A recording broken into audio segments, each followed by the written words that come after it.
ছাত্রছাত্রীরা, তোমরা জানো যে এবিটিএ টেস্ট পেপার একটি ঐতিহ্যবাহী টেস্ট পেপার। তো এই টেস্ট পেপারটা মোটামুটি সকলকে করতেই হয়। তো আমি তোমাদের একদম ইতিহাসের প্রথম থেকে এমসিকিউ এর উত্তরগুলো তো দেওয়াই আছে, তাই ওগুলো আর করে দিচ্ছি না। এসিকিউ থেকে তোমাদের বলে যাচ্ছি, উত্তরগুলো তোমরা দেখে নাও। প্রথম প্রশ্ন আছে, সরলা দেবী চৌধুরীর আত্মজীবনীমূলক গ্রন্থের নাম? জীবনের ঝরাপাতা। শ্রীরামপুত্রই কারা ছিলেন? শ্রীরামপুত্র এই তিনজনকে বলা হয় উইলিয়াম ওয়ার্ড, মার্সম্যান আর উইলিয়াম কেরি। উলগুলান বলতে কি বোঝায়? উলগুলান শব্দের অর্থ হচ্ছে প্রবল বিশৃঙ্খলা, আর এটা মুন্ডা বিদ্রোহের সঙ্গে যুক্ত ছিল। ভারতের প্রথম শ্রমিক সংগঠনের নাম হচ্ছে মাদ্রাজ লেবার ইউনিয়ন। এরপরে আছে ঠিক ভুল। 1911 সালে মোহনবাগান দল ইংরেজদের হারিয়ে আইএফএ শিল্ড জয়লাভ করে, এটা আছে সঠিক। গোরা উপন্যাসে রবীন্দ্রনাথ ঠাকুর ইউরোপীয় সমাজকে সমর্থন করেছিলেন, এটা ভুল। আর গিরনি কামগড় ইউনিয়ন গড়ে উঠেছিল মুম্বাইতে, এটা সঠিক। এরপরে ম্যাচ আছে, দেখো। এশিয়াটিক সোসাইটি, এটা হবে উইলিয়াম জোন্স। তেলেঙ্গানা আন্দোলন, এটা হবে ইয়েলো রেড্ডি। ভাইকম সত্যাগ্রহ, এটা হবে নারায়ণ গুরু। একা আন্দোলন, এটা হবে মাদারিবাসী। ম্যাপ পয়েন্টিংগুলো পরে তোমাদের সময় পেলে দেখিয়ে দেবো। বারাসাত, এটা পশ্চিমবঙ্গের ভেতরেই হবে। জুনাগড় ওই গুজরাট যে রাজ্যটা আছে ওখানে হবে। ঝাঁসি হবে মধ্যপ্রদেশের কাছে। নীল বিদ্রোহের কেন্দ্র যশোর, ওটা বাংলাদেশের বর্ডারের কাছাকাছি হবে। এরপর ব্যাখ্যা বিবৃতি আছে। বিবৃতি আছে 19 শতকে বাংলার নবজাগরণের ব্যাপ্তি ছিল খুবই সীমিত। এর ব্যাখ্যাটা হবে ব্যাখ্যা 3, কারণ এই নবজাগরণ শুধুমাত্র পাশ্চাত্য শিক্ষায় শিক্ষিত প্রগতিশীল সমাজের মধ্যে সীমিত ছিল। এরপর 2.5.2, ভারত সরকার 1929 খ্রিস্টাব্দে মিরাট ষড়যন্ত্র মামলা শুরু করে, উত্তর হবে ব্যাখ্যা 3। এর উদ্দেশ্য ছিল দেশব্যাপী সাম্যবাদী কার্যকলাপ দমন করা। 2.5.3, ইতিহাসে প্রীতিলতা ওয়াদ্দেদারের নাম স্মরণীয়, এর উত্তর হবে ব্যাখ্যা 2। চট্টগ্রামের পাহাড়তলির ইউরোপীয় ক্লাব আক্রমণের দায়িত্ব পালনের জন্য। 2.5.4, বিবৃতি আছে অস্পৃশ্যতা দূরীকরণ নিয়ে গান্ধী আম্বেদকরের মধ্যে বিতর্ক ছিল, উত্তর হবে ব্যাখ্যা 3। গান্ধীজি দলিতদের আন্দোলনকে ঔপনিবেশিক শক্তির অপকৌশল বলে মনে করতেন। এরপর 2 নম্বরের উত্তরগুলো দেখো, আমি আলোচনা করে দিচ্ছি। আঞ্চলিক ইতিহাস চর্চা গুরুত্বপূর্ণ কেন ছিল? দুটো করে পয়েন্ট দেওয়ার চেষ্টা করবে এগুলো। এই দুটো পয়েন্ট, একটা হবে এটা জাতীয় ইতিহাসের সঙ্গে যোগসূত্র থাকে অনেক ক্ষেত্রে, তাই আঞ্চলিক ইতিহাস গুরুত্বপূর্ণ। আর একটা হচ্ছে কোনো অঞ্চলের বিশেষ স্থাপত্য ভাস্কর্য বা কোনো ঐতিহ্যপূর্ণ কোনো শিল্প বা কোনো সেখানকার বিশেষ কোনো স্থানের যদি খ্যাতি থাকে, সেগুলো আঞ্চলিক ইতিহাসে আলোচনা করা হয়, যেটা ইতিহাস রচনার ক্ষেত্রে খুব গুরুত্বপূর্ণ। ফটোগ্রাফ কীভাবে আধুনিক ইতিহাসের ক্ষেত্রে গুরুত্বপূর্ণ উপাদান হয়ে উঠেছে? ফটোগ্রাফ হচ্ছে এমন একটা বিষয় যেটা ব্যক্তি নিরপেক্ষ হয়, ব্যক্তির উপরে ইতিহাস রচনা অনেক সময় প্রভাবিত হয়, কিন্তু ফটোগ্রাফের ক্ষেত্রে সেটা প্রভাবিত হয় না, এবং ফটোগ্রাফ কিছু কিছু ক্ষেত্র ছাড়া মোটামুটি অপরিবর্তনীয় থাকে। হাজী মোহাম্মদ স্মরণীয় কেন?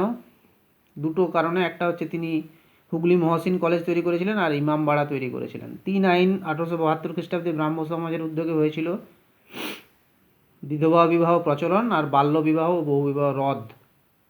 ফরাজি আন্দোলন কি নিছক ধর্মীয় আন্দোলন ছিল? না, ফরাজি আন্দোলন নিছক ধর্মীয় আন্দোলন ছিল না, এটা ধর্মীয় আন্দোলন হিসেবে শুরু হয়েছিল, কিন্তু পরবর্তীকালে ঔপনিবেশিক ব্রিটিশ বিরোধী আন্দোলনে এটি পরিণত হয়।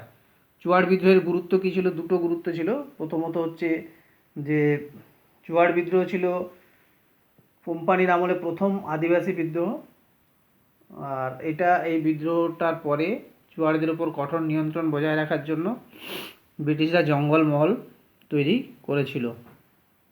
এরপর আছে 3.7, জমিদার সভা কবে কারা প্রতিষ্ঠিত করেছিল? তোমরা জানো জমিদার সভা তৈরি হয়েছিল 1838 খ্রিস্টাব্দে দ্বারকানাথ ঠাকুরের উদ্যোগে এবং রাজা রাধাকান্ত দেবের সভাপতিত্বে। আচ্ছা, এরপর আছে নানা সাহেব বিখ্যাত কেন? সিপাহী বিদ্রোহের একজন বিখ্যাত নেতৃত্ব, কানপুর থেকে তিনি নেতৃত্ব দিয়েছিলেন। চার্লস উইলকিন্স কে ছিলেন? চার্লস উইলকিন্স ছিলেন বাংলার ছাপার অক্ষরের জনক। তার নেতৃত্বেই প্রথম বাংলার ছাপার অক্ষর তৈরি হয়েছিল এবং বাংলায় বই ছাপা সম্ভব হয়েছিল। জাতীয় শিক্ষা পরিষদের উদ্দেশ্য ছিল, এক হচ্ছে মাতৃভাষার মাধ্যমে শিক্ষাদান এবং জাতীয়তাবোধের প্রসার রোধ নয়, জাতীয়তাবাদের প্রসার ঘটানো। নেক্সট আছে তেভাগা আন্দোলনের দাবি। প্রথম দাবি হচ্ছে যে সমস্ত ভাগ চাষিরা তেভাগা আন্দোলনের সঙ্গে যুক্ত ছিল তাদের দাবি ছিল যে উৎপন্ন ফসলের 3 ভাগের 2 ভাগ ভাগ চাষিরা পাবে এবং 1 ভাগ পাবে জমিদার, আর বাকি তাদের যে কাজের সময়সীমা এগুলো নির্দিষ্ট করে দিতে বলা হয়েছিল। আর এই আন্দোলনে একটা গুরুত্বপূর্ণ স্লোগান লিখে দিতে পারো, স্লোগান ছিল লাঙল যার জমিদার। ওয়ার্কার অ্যান্ড প্রেজেন্ট পার্টি কেন প্রতিষ্ঠিত হয়েছিল? কৃষক শ্রমিকদের বিভিন্ন যে দাবি দাওয়াগুলো ছিল সেগুলো আদায়ের জন্য এবং সাম্যবাদের প্রসার ঘটানোর জন্য। নেক্সট হচ্ছে অলিন্দ যুদ্ধ। অলিন্দ যুদ্ধ হচ্ছে 1932 খ্রিস্টাব্দে 8ই ডিসেম্বর হয়েছিল। বিনয় বাদল দীনেশ এদের নেতৃত্বে রাইটার্স বিল্ডিং আক্রমণ করা হয়েছিল এবং সিমসনকে গুলি করে হত্যা করা হয়েছিল। তো লালবাজার থেকে আসা পুলিশ বাহিনী যখন তাদের ঘিরে ফেলে, অলিন্দের আড়াল থেকে তারা যুদ্ধ করেছিল, সেই কারণে এটি অলিন্দ যুদ্ধ নামে পরিচিত। অ্যান্টি সার্কুলার সোসাইটি কি? এটা শচীন্দ্র প্রসাদ বসুর নেতৃত্বে প্রতিষ্ঠিত হয়েছিল। বঙ্গভঙ্গ আন্দোলনের সময় যে সমস্ত ছাত্রছাত্রীদের স্কুল কলেজ থেকে বহিষ্কৃত করে দেওয়া হয়েছিল তাদের বিকল্প শিক্ষা দেওয়ার উদ্দেশ্যে এবং ওই স্বৈরাচারী যে সার্কুলারগুলো সেগুলোর বিরোধিতা করার জন্য অ্যান্টি সার্কুলার সোসাইটি প্রতিষ্ঠিত হয়েছিল। স্যার সিরিল রেডক্লিফ কিসের জন্য বিখ্যাত? না, মাউন্টব্যাটেন পরিকল্পনা অনুযায়ী যখন ভারত বিভাগের সিদ্ধান্ত গ্রহণ করা হয় তখন ভারত এবং পাকিস্তান এদের মধ্যে যে সীমারেখা, সেই সীমারেখাটি নির্ধারণ করার জন্য সিরিল রেডক্লিফকে নিযুক্ত করা হয়েছিল সীমানা কমিশনার হিসেবে। তার নেতৃত্বেই ভারত পাকিস্তানের বর্ডার তৈরি করা হয়েছিল। পত্তি শ্রীরামালু কে ছিলেন? জানো, পৃথক তেলেগু ভাষাভাষীদের জন্য যে রাজ্য অন্ধ্রপ্রদেশ রাজ্য গঠনের জন্য তিনি 1952 খ্রিস্টাব্দে টানা 58 দিন অনশন করে মৃত্যুবরণ করেন। পরে বাধ্য হয়ে ভাষার ভিত্তিতে প্রথম রাজ্য তার এই অনশনের জন্য এবং মৃত্যুবরণের জন্যই অন্ধ্রপ্রদেশ রাজ্য তেলেগু ভাষাভাষীদের নিয়ে গড়ে উঠেছিল। তো এগুলো মোটামুটি তোমরা করে নেবে। পরবর্তীকালে আরও বড় প্রশ্ন বা আরও অন্য প্রশ্ন আমি এখানে পোস্ট করব।